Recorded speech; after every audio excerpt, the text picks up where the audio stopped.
சிறுமி கொலை சம்பவத்தை கண்டித்து மதுரையில் அதிமுகவினர் வாயில் துணி கட்டி நூதன போராட்டத்தில் ஈடுபட்டனர். தூத்துக்குடி மாவட்டம் விளாத்திக்குளத்தில் 17 வயது சிறுமி பாலியல் வன்கொடுமை செய்யப்பட்டு கொல்லப்பட்டார். சம்பவம் நடந்து பல நாட்களாகியும் குற்றவாளிகளை போலீசார் கண்டறியவில்லை என கூறி பல்வேறு தரப்பினர் குற்றம் சாட்டி வருகின்றனர். இந்த நிலையில் மதுரை வண்டியூர் தெப்பக்குளம் அருகே அதிமுகவினர் நூதன போராட்டத்தில் ஈடுபட்டனர். தூத்துக்குடி நிர்பயாவுக்கு நீதி எங்கே என்ற வாசகத்துடன் வாயில் துணி கட்டி கொண்டு போராட்டம் மேற்கொண்டனர். காவல்துறை தங்கள் கடமையை செய்யாமல் ஆளுங்கட்சி கூறுவதை கேட்டு மௌனம் காப்பதாக அதிமுகவினர் குற்றம் சாட்டினர்.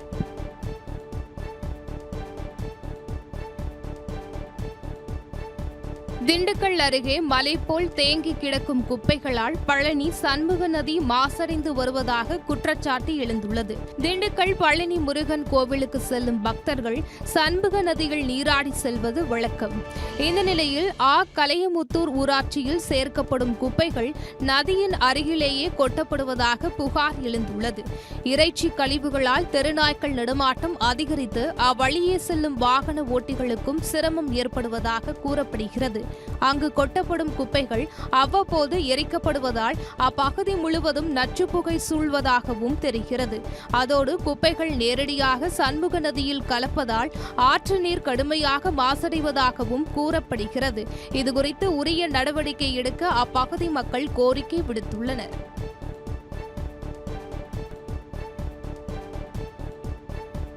சென்னை மாதவரத்தில் கஞ்சா விற்பனையில் ஈடுபட்ட 3 பேர் கைது செய்யப்பட்டனர். மாதவரத்தில் கஞ்சா விற்பனை செய்யப்படுவதாக காவல் நிலைய இன்ஸ்பெக்டர் காதர் மீராவுக்கு ரகசிய தகவல் கிடைத்தது. இதன் பேரில் அங்கு சென்ற போலீசார் கஞ்சாவை விற்றுக் கொண்டிருந்த வியாசர்பாடி பகுதியைச் சேர்ந்த குணா என்ற அருப்பு குணாவை கைது செய்தனர்.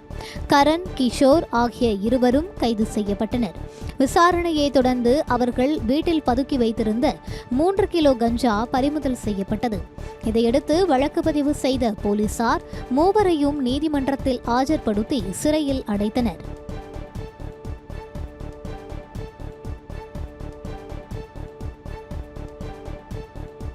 சட்டப்பேரவை தேர்தலை முன்னிட்டு ஈரோடு மாநகரில் மத்திய பாதுகாப்பு படையினர் கொடி அணிவகுப்பு மேற்கொண்டனர். தமிழ்நாட்டில் அடுத்த மாதம் சட்டப்பேரவை தேர்தல் நடைபெறும் என எதிர்பார்க்கப்படுகிறது. இந்நிலையில் பன்னீர்செல்வம் பூங்கா அருகே மாநகரில் மத்திய தொழில் பாதுகாப்பு படையினர் மற்றும் உள்ளூர் காவல்துறையினர் இணைந்து பிரம்மாண்ட கொடி அணிவகுப்பு நடத்தினர். பொதுமக்கள் அச்சமின்றி வாக்களிக்கவும் சட்டம் ஒழுங்கை உறுதிப்படுத்தவும் இந்த நிகழ்வு நடத்தப்பட்டது. பாதுகாப்பு படையினர் கையில் துப்பாக்கி ஏந்தி மாநகரின் முக்கிய வணிக மற்றும் மக்கள் நடமாட்டம் அதிகம் உள்ள பகுதிகளான மணிக்கூண்டு, பெரியார் வீதி மற்றும் திருமகன் ஈவேரா சாலை வழியாக அணிவகுத்து சென்றனர். இந்த நிகழ்வில் ஒரு துணை காவல் கண்காணிப்பாளர் தலைமையில் மொத்தம் 151 அதிகாரிகள் மற்றும் காவலர்கள் ஈடுபட்டனர்.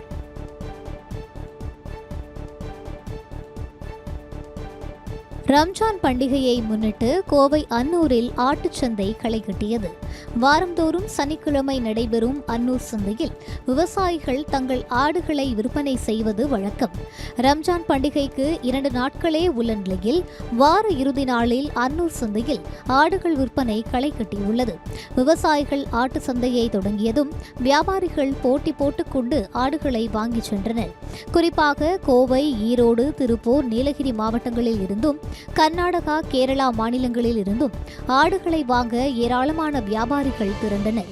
வெள்ளாடு, குறும்பாடு, செம்மறியாடு, மலையாடு உட்பட பல்வேறு வகையான ஆடுகள் விற்பனை செய்யப்பட்டன. இந்த நிகழ்வில் 1.5 கோடி ரூபாய் வரை வியாபாரம் நடந்ததாக கூறப்படுகிறது.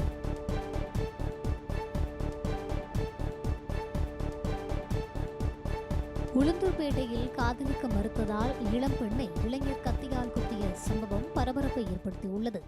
ஆதனூரில் நர்சிங் படித்து வந்த 1ஆம் ஆண்டு மாணவியை கோவிந்தராஜ் என்ற இளைஞர் ஒருதலையாக காதலித்து வந்தார். ஆனால் தொடர்ந்து பெண் மறுத்து வந்த நிலையில் திட்டிய காரணத்தால் அவரின் வீட்டிற்கே சென்று பெண்ணை கோவிந்தராஜ் அடித்ததால் பரபரப்பு ஏற்பட்டது. பெண்ணின் சித்தப்பாவும் அவரது மகனும் தட்டி கேட்ட நிலையில் கோவிந்தராஜ் தனது நண்பர்களுடன் சேர்ந்து பெண் உட்பட மூவரையும் கத்தியால் குத்திவிட்டு தப்பிச் சென்றார். மூவரும் படுகாயங்களுடன் மீட்கப்பட்டு உளுந்தூர்பேட்டை அரசு மருத்துவமனையில் அனுமதிக்கப்பட்டனர். புகாரின் பேரில் சம்பவம் குறித்து விசாரித்து வரும் போலீசார் கோவிந்தராஜ் மற்றும் அவரது நண்பர்களை தேடி வருகின்றனர்.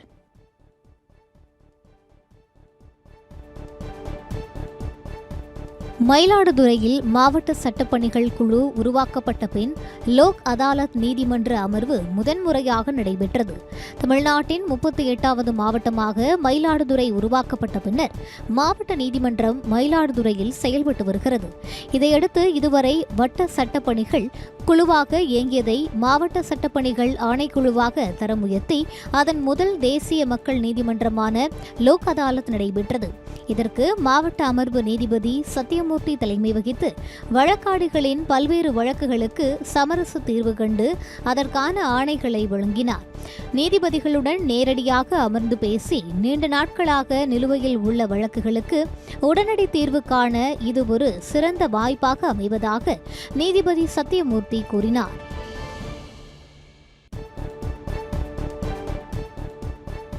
கிருஷ்ணகிரியில் அரசு விழாவில் வரவேற்பிற்காக வைக்கப்பட்ட கரும்பு வாழைத்தார்களை சாறை சாறையாக பொதுமக்கள் அள்ளி சென்ற சம்பவம் பரபரப்பை ஏற்படுத்தியது. கிருஷ்ணகிரி டோல்கேட் அருகே நடைபெற்ற நிகழ்ச்சியில் துணை முதல்வர் உதயநிதி ஸ்டாலின் கலந்து கொண்டு அரசு நலத்திட்ட உதவிகள் வழங்கினார். இந்த நிகழ்ச்சியில் வரவேற்பிற்காக 100க்கும் மேற்பட்ட வாழைத்தார்கள் மற்றும் கரும்புகள் வைக்கப்பட்டிருந்தனர். விழா முடிந்ததும் அங்கிருந்த பொதுமக்கள் அனைவரும் அங்கு வரவேற்பிற்காக வைக்கப்பட்டிருந்த 100க்கும் மேற்பட்ட வாழைத்தார்கள் மற்றும் கரும்புகளை போட்டி போட்டுக்கொண்டு அள்ளி சென்றனர். சாறை சாறையாக பெண்கள், ஆண்கள், குழந்தைகள் என கரும்பு மற்றும் வாழைத்தார்களை அள்ளி சென்றனர்.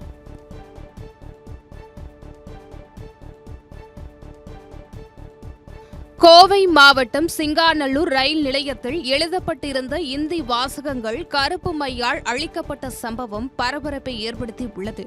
சிங்காநல்லூர் ரயில் நிலையத்தின் முகப்பு பகுதியில் தமிழ், இந்தி, ஆங்கிலம் ஆகிய மொழிகளில் சிங்காநல்லூர் என எழுதப்பட்டு இருக்கும். இந்த நிலையில் இரவு அங்கு வந்த இளைஞர்கள் இந்தியில் எழுதப்பட்டிருந்த வாசகங்களை கருப்பு மையால் அழித்தனர். இச்சம்பவம் அதிர்ச்சியை ஏற்படுத்தியுள்ள நிலையில் இது தொடர்பாக போலீசார் வழக்கு பதிவு செய்து விசாரணை நடத்தி வருகின்றனர்.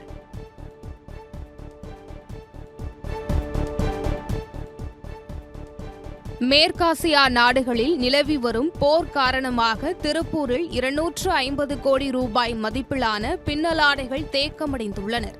திருப்பூரில் தயாரிக்கப்படும் பனியன் ஆடைகள் அமெரிக்கா, துபாய், அரபு நாடுகள் என பல்வேறு நாடுகளுக்கு ஏற்றுமதி செய்யப்படுகிறது.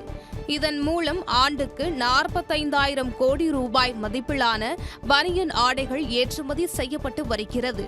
இந்த நிலையில் இஸ்ரேல், அமெரிக்கா, ஈரான் உடனான போர் அரபு நாடுகளையும் பாதித்துள்ளது. துபாய் துறைமுகம் முற்றிலும் மூடப்பட்டுள்ளதால் திருப்பூரில் இருந்து அனுப்பப்பட்ட 250 கோடி ரூபாய் ஆடைகள் தேக்கமடைந்து காணப்படுகின்றனர்.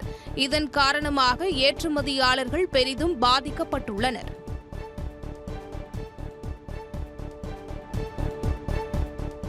கடலூர் மாவட்டம் ராமநத்தம் அருகே வீட்டின் பூட்டை உடைத்து 1.5 சவரன் தங்கம் மற்றும் 70,000 ரூபாயை மர்ம நபர்கள் திருடிச் சென்ற சம்பவம் பரபரப்பை ஏற்படுத்தியுள்ளது. ஆவட்டி கல்லூர் கூட்டுசாலை பகுதியைச் சேர்ந்த அசோகன், கவிதா தம்பதியினர் உறவினர் வீட்டிற்கு சென்றுவிட்டு வீடு திரும்பிய போது கதவின் பூட்டு உடைக்கப்பட்டிருப்பதைக் கண்டு அதிர்ச்சியடைந்தனர்.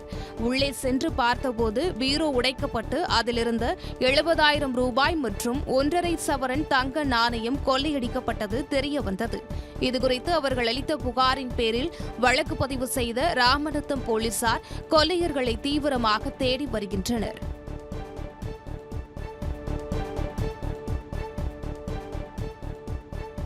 எரிவாயு தட்டுப்பாடு எதிரொலியால் திருவள்ளூர் அருகே மண்ணடுப்பு விற்பனை அதிகரித்துள்ளதாக மண்பாண்ட தொழிலாளர்கள் மகிழ்ச்சி தெரிவித்துள்ளனர். வணிக சிலிண்டர்களுக்கு கடுமையான தட்டுப்பாடு ஏற்பட்டுள்ள நிலையில் வீட்டிற்கு பயன்படுத்தப்படும் சிலிண்டரும் கிடைப்பதில் சிரமம் ஏற்பட்டுள்ளது. இதனால் மக்கள் பழையபடி மண் அடுப்பில் சமைக்க தொடங்கியுள்ளனர்.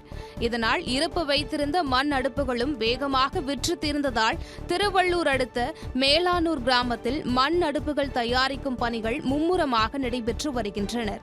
தேவை அதிகரித்துள்ளதால் சென்னை, ஸ்ரீபெரும்புதூர் உள்ளிட்ட மாவட்டங்களுக்கும் மண் அடுப்புகளை அனுப்பி வைப்பதாக மண்பாண்ட தொழிலாளர்கள் தெரிவித்துள்ளனர்.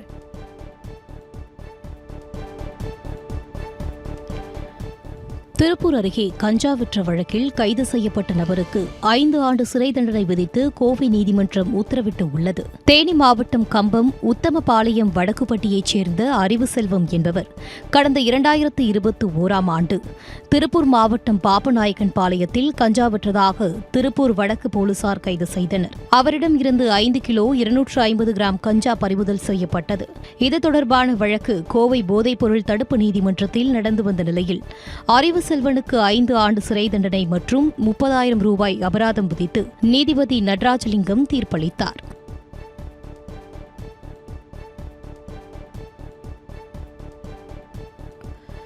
கோவையில் தனியார் மருத்துவமனையில் மூளைசாவு அடைந்த சிறுவனின் உடல் உறுப்புகள் 6 பேருக்கு தானமாக வழங்கப்பட்டன.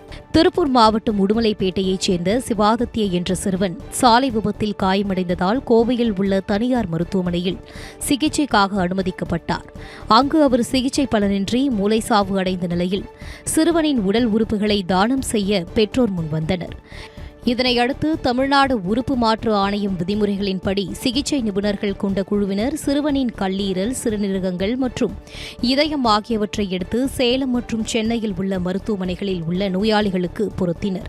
தொடர்ந்து சிறுவனின் உடலுக்கு மரியாதை செலுத்தி அவர்கள் குடும்பத்தினரிடம் ஒப்படைக்கப்பட்டது.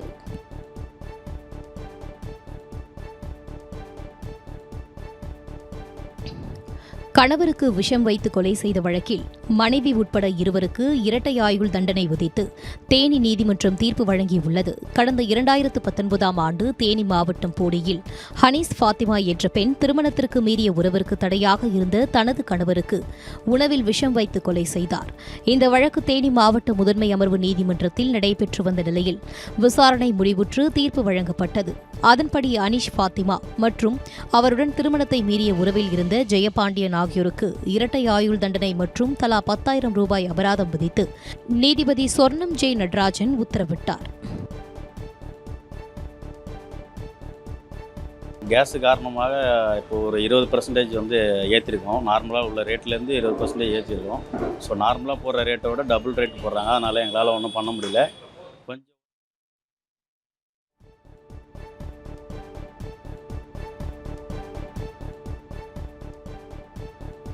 கோவையில் கஞ்சா விற்பனையில் ஈடுபட்ட வெளிமாநிலத்தைச் சேர்ந்த இளம்பெண்ணை போலீசார் கைது செய்தனர். கஞ்சா விற்கப்படுவதாக வந்த தகவலை அடுத்து கருமத்தப்பட்டி காவல்துறையினர் வேட்டைக்காரன் குட்டைப்பிரிவு அருகில் சோதனை மேற்கொண்டனர். அப்போது மேற்கு வங்கத்தைச் சேர்ந்த இளம்பெண் ஒருவர் கஞ்சாவை விற்பதற்காக வைத்திருந்தது தெரியவந்தது.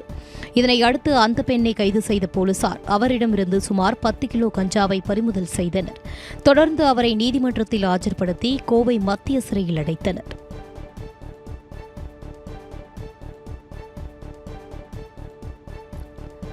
செங்கல்பட்டு மாவட்டம் பவுஞ்சூர் அருகே வீட்டுமனை பட்டா வழங்க கோரி பொதுமக்கள் சாலை மறியலில் ஈடுபட்டதால் பரபரப்பு ஏற்பட்டது.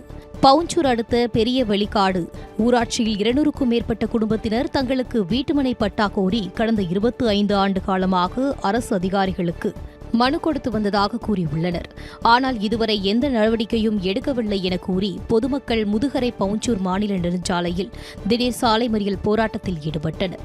சாலை மறியலில் தமிழக அரசுக்கு எதிராக திமுகவைச் சேர்ந்தவர்களே கலந்து கொண்டனர் என்பது குறிப்பிடத்தக்கது.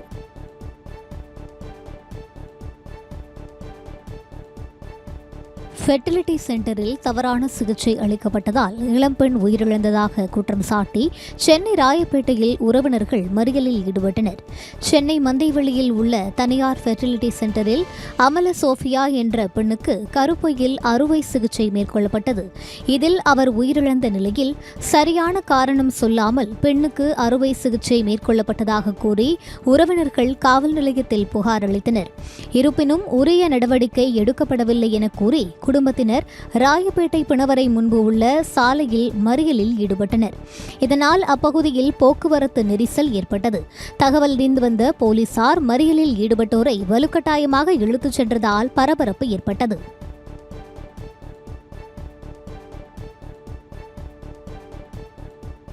சென்னை அரும்பாக்கத்தில் வீட்டில் புகுந்து தாய் மகளை கத்தி முனையில் மிரட்டி 27 சவரன் நகைகளை கொள்ளையடித்து சென்ற நபரை போலீசார் கைது செய்தனர். NSK நகரில் இரவு வீட்டில் மகளுடன் ருக்மணி என்பவர் தூங்கிக் கொண்டிருந்த நிலையில் மர்ம நபர் கதவை தட்டியுள்ளார். கதவை திறந்தபோது அந்த நபர் கத்தியை காட்டி மிரட்டி பீரோவில் இருந்த 27 சவரன் நகையை எடுத்துக்கொண்டு அங்கிருந்து தப்பிச் சென்றுள்ளார்.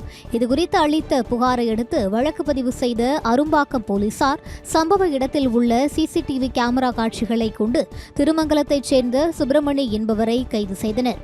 அவரிடம் இருந்து கொள்ளை போன நகைகளையும் மீட்டனர்.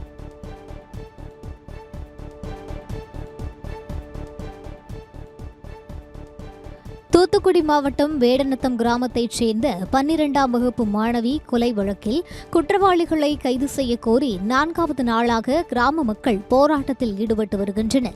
வேடநத்தம் கிராமத்தைச் சேர்ந்த விவசாயியின் இளைய மகள் குறுக்கு சாலை பகுதியில் அமைந்துள்ள அரசு பள்ளியில் 12ஆம் வகுப்பு படித்து வந்தார்.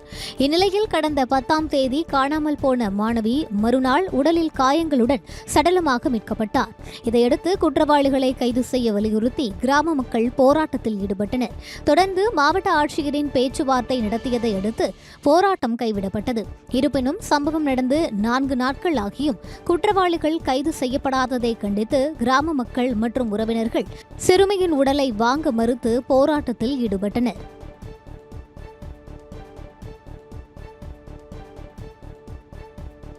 கோவையில் மருத்துவரின் தாயை கொன்றுவிட்டு நகை பணத்தை கொள்ளையடித்துச் சென்ற நேபாளத்தைச் சேர்ந்த தம்பதியை போலீசார் தேடி வருகின்றனர். நஞ்சுண்டாபுரம் பகுதியைச் சேர்ந்த மருத்துவர் ராம்குமார் குட்டி என்பவரின் 82 வயது தாய் கஸ்தூரி. இவரது வீட்டில் நேபாள நாட்டைச் சேர்ந்த சுர்ஜா என்ற பெண் பணியாற்றி வந்த நிலையில் நகை பணம் இருப்பதை கண்ட அவர் தனது கணவர் ராஜுவுடன் சேர்ந்து கொள்ளையடிக்க திட்டமிட்டுள்ளார். அதன்படி கடந்த 6ஆம் தேதி உறவினர் இருவருடன் மூதாட்டியின் வீட்டிற்கு சென்ற தம்பதி அவரை கொலை செய்துவிட்டு நகை மற்றும் பணத்தை கொள்ளையடித்து சென்றனர். தொடர்ந்து தனிப்படை அமைத்து விசாரணை மேற்கொண்ட போலீசார் ராகேஷ் சவுத், திலீப் சாகி, தாமூர் குப்தா ஆகியோரை கைது செய்தனர். தலைமறைவாக உள்ள தம்பதியை தேடி வருகின்றனர்.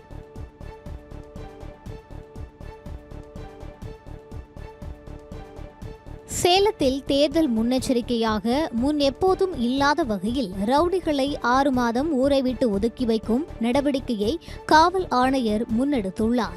சட்டப்பேரவை தேர்தலை முன்னிட்டு சேலம் மாநகரில் 5 மாதங்களுக்கு முன்னதாகவே போலீசார் தேர்தல் பணிகளை துவங்கிவிட்டனர். இதன் ஒரு பகுதியாக 1000க்கும் மேற்பட்ட ரவுடிகள் பட்டியலை வைத்திருப்பதாக கூறப்படுகிறது. அதில் குறிப்பிட்ட சில ரவுடிகளை 6 மாதம் ஊரை விட்டு ஒதுக்கி வைக்கும் நடவடிக்கையை காவல் ஆணையர் அனில்குமார் கிரி முன்னெடுத்துள்ளார்.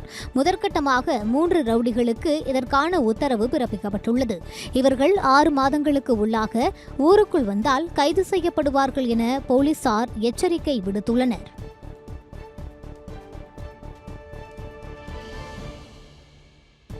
திருப்பூர் மாவட்டம் பல்லடம் அருகே வணிக சிலிண்டரை பதுக்கி கூடுதல் விலைக்கு விற்பனை செய்த விவகாரத்தில் தனியார் கேஸ் ஏஜென்சிக்கு சீல் வைக்கப்பட்டுள்ளது. பல்லடம் சாலை வாய்க்கால் மேடு பகுதியில் தனியார் கேஸ் ஏஜென்சி நிறுவனம் அமைந்துள்ளது.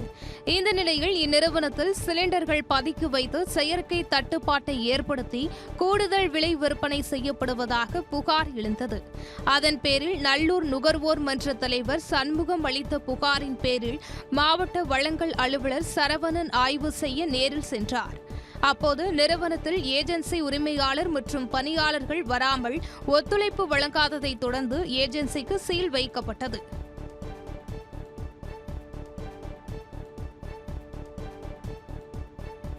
கோவையில் விலை உயர்ந்த இருசக்கர வாகனங்கள் கொள்ளையில் ஈடுபட்ட சிறுவர் உட்பட 6 பேர் கொண்ட கும்பலை காவல்துறையினர் கைது செய்துள்ளனர்.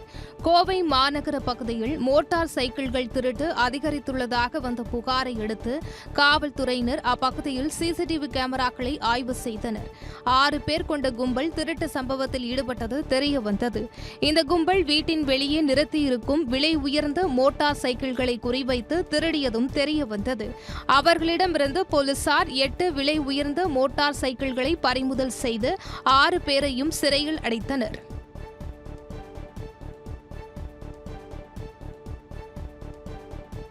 முன்விரோதம் காரணமாக நண்பனை கத்தியால் குத்தி கொலை செய்த மூவருக்கு ஆயுள் தண்டனை விதித்து சென்னை அமர்வு நீதிமன்றம் உத்தரவிட்டுள்ளது. கடந்த 2023ஆம் ஆண்டு சென்னை கொடுங்கையூரை சேர்ந்த ரகுபதிக்கும் அவரது நண்பர்கள் மணி, இமான், முகமது அலி ஆகியோருக்கும் இடையே மதுபோதையில் தகராறு ஏற்பட்டது. இதனால் ஆத்திரமடைந்த மணி மறுநாள் தனது நண்பர்கள் சுரேஷ், பாலாஜி உள்ளிட்டோருடன் சேர்ந்து அவரை கத்தியால் குத்தி கொலை செய்தார். இந்த வழக்கில் 7 பேர் கைது செய்யப்பட்டனர். வழக்கை விசாரித்த சென்னை உயர்நீதிமன்றம் மணி, சுரேஷ் மற்றும் மணிகண்டன் ஆகியோருக்கு ஆயுள் தண்டனை விதித்து தீர்ப்பளித்தது. தொடர்ந்து மற்றவர்கள் மீதான குற்றச்சாட்டுகள் நிரூபிக்கப்படாததால் அவர்கள் விடுதலை செய்யப்பட்டனர்.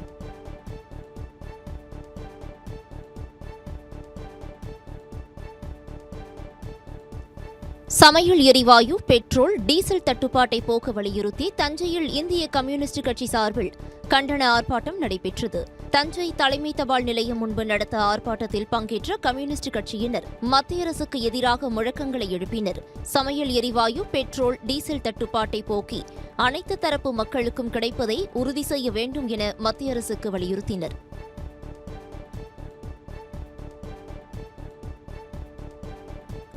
காதுகுத்து விழாவிற்கு 15 லட்சம் மதிப்பிலான பிரம்மாண்ட சீர்வரிசை பொருட்களை ஊர்வலமாக அத்தை எடுத்து வந்ததை ஊர் மக்கள் ஆச்சரியத்துடன் பார்த்தனர். தேனி மாவட்டம் பெரியகுளம் அருகே வடுகப்பட்டியை சேர்ந்தவர் பாண்டியராஜன், யுவஸ்ரீ தம்பதியினர் மகன்களுக்கு காதுகுத்து விழா நடைபெற்றது. இந்த விழாவிற்கு பாண்டியராஜனின் சகோதரி பாண்டிச்செல்வி சீர்வரிசைகளை வழங்குவதற்கு ஊர்வலமாக எடுத்துச் சென்றார். 3 டிராக்டர்களில் சுமார் 15 லட்சம் ரூபாய் மதிப்பிலான பல்வேறு சீர்வரிசை பொருட்களை சகோதரனின் மகன்கள் காதுகுத்திற்கு பரிசாக அத்தை வழங்கினார்.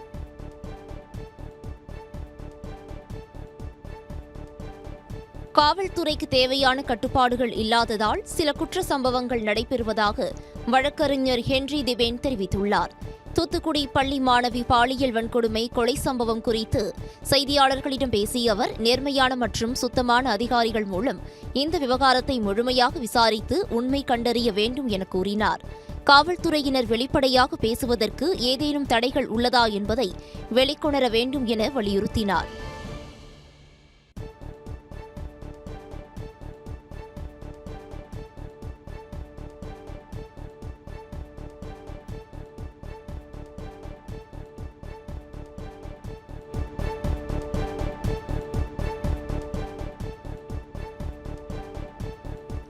சேலத்தில் மதுபோதையில் வீட்டில் தகராறு செய்த மகனை அத்தை வெட்டி கொலை செய்த சம்பவம் அதிர்ச்சியை ஏற்படுத்தியுள்ளது.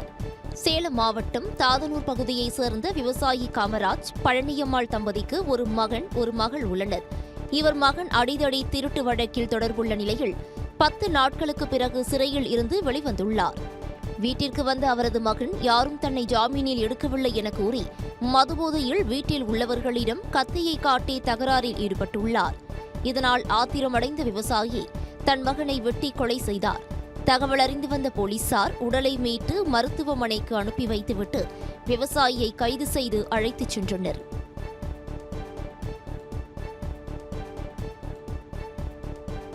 புதுச்சேரி சுல்தான்பேட்டை துணை சுகாதார நிலையத்தில் 1 லட்சம் ரூபாய் மதிப்பிலான கம்ப்யூட்டர் மற்றும் உதிரி பாகங்களை திருடி சென்ற கொள்ளையனை சிசிடிவி காட்சிகளின் அடிப்படையில் போலீசார் கைது செய்தனர். சுல்தான்பேட்டை பகுதியில் அமைந்துள்ள துணை சுகாதார நிலையத்திற்கு நாள்தோறும் 100க்கும் மேற்பட்ட நோயாளிகள் சிகிச்சை பெற வந்து செல்கின்றனர். தொடர்ந்து வழக்கம் போல் காலை துணை சுகாதார நிலையத்திற்கு வந்த செவிலியர்கள் கதவின் பூட்டு உடைக்கப்பட்டு இருப்பதை கண்டு அதிர்ச்சியடைந்தனர். உள்ளே சென்று பார்த்தபோது 1 லட்சம் மதிப்பிலான கம்ப்யூட்டர் உள்ளிட்ட கணினி பொருட்கள் திருடு போனது தெரிய வந்தது. இதுகுறித்து அளிக்கப்பட்ட புகாரின் பெயரில் வழக்கு பதிவு செய்த போலீசார் சிசிடிவி காட்சிகளின் அடிப்படையில் சண்முக சுந்தரம் என்பவரை கைது செய்தனர்.